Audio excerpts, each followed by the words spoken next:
امریکہ میں اسلاموفوبیا کا ایک اور واقعہ۔ ریاست ایلینوائے میں 6 سالہ مسلم بچہ مذہبی تعصب کی بھیڑ چڑھ گیا۔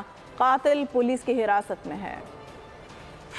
امریکی شدت پسند اسرائیل کے رنگ میں رنگنے لگے۔ دلخراش واقعہ ریاست ایلینوائے میں پیش آیا۔ مسلمان ہونے کی بنا پر 6 سالہ بچے کی جان لے لی گئی۔ واقعے میں بچے کی ماں زخمی ہوئی جو تشویشناک حالت میں زیر علاج ہے۔ Council of American Islam relation کے رہنما احمد وہاب نے میڈیا کو واقعہ بتایا۔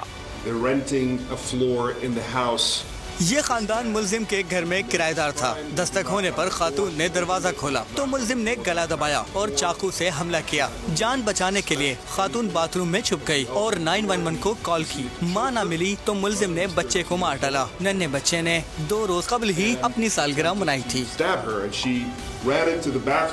پولیس نے تصدیق کی ہے کہ ملزم نے غزہ اسرائیل کشیدگی سے متاثر ہو کر یہ قدم اٹھایا۔ 71 سالہ قاتل کی شناخت جوزف شوبا کے نام سے ہوئی جسے گرفتار کر لیا گیا ہے۔ واقعے پر صدر بائیڈن اور خاتون اول جل بائیڈن نے بھی اظہار افسوس کرتے ہوئے متاثرہ خاندان سے ہمدردی کا اظہار کیا ہے۔ سبسکرائب کریں اور بیل دبائیں تاکہ کوئی خبر رہ نہ جائے۔